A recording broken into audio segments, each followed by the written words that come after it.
Beliau menyatakan dalam kurun waktu 35 sampai 40 tahun mendatang, setelah peristiwa G30 SPKI tahun 1965, maka PKI akan bangkit kembali. Jenderal Sarwoedi mengungkapkan bahwa caranya dilakukan PKI dengan jalan penyusupan di segala bidang melalui pemerintahan, partai politik, militer, dan budaya, seperti yang pernah dilakukan PKI sekitar 1950-1965. Kesimpulan itu menurut Pak Sarwoedi berdasarkan dokumen-dokumen yang berhasil disita dan hasil interogasi terhadap anggota PKI yang tertangkap saat operasi-operasi yang dipimpinnya. Ternyata apa yang terjadi? Kini telah muncul komunis gaya baru KGB di sekitar kita.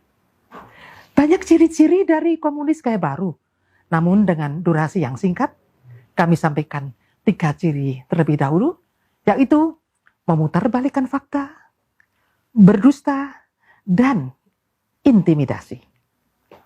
Yang pertama, kita bicara tentang ciri memutarbalikkan fakta.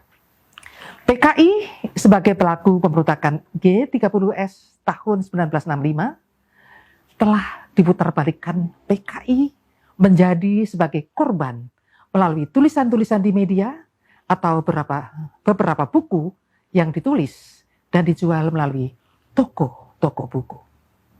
Ini merupakan pemilukan sejarah yang dilakukan pasca 1998. Memang kurikulum sejarah Indonesia pasca 1998 telah menghilangkan sejarah pemberontakan PKI 1948 dan 1965.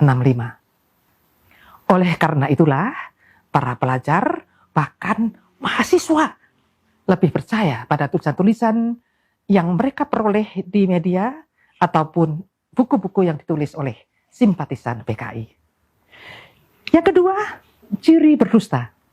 Berdusta atau berbohong sering dilontarkan para calon legislator atau para pejabat eksekutif.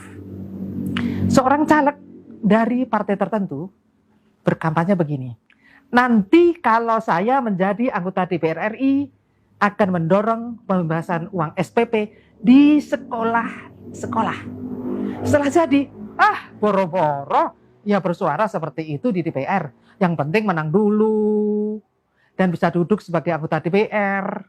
Masalah janji kan hanya sekedar janji. Kok gampangnya berdusta pada rakyat?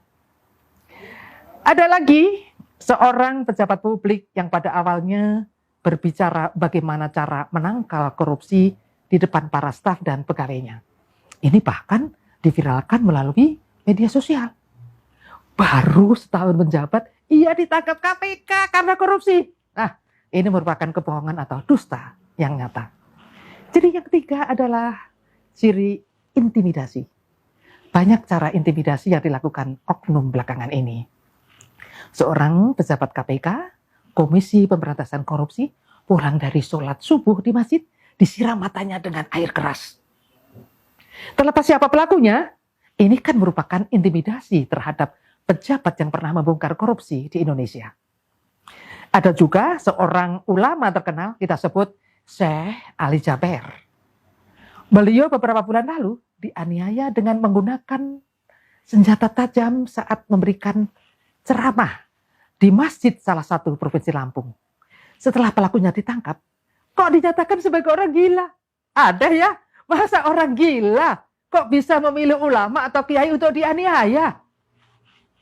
Nah, hal penganiayaan tersebut berkali-kali terjadi pada ulama-ulama kita di seluruh Indonesia. Ujungnya, setelah pemeriksaan, pelakunya dianggap tidak waras alias gila. Loh, kok seragam ya?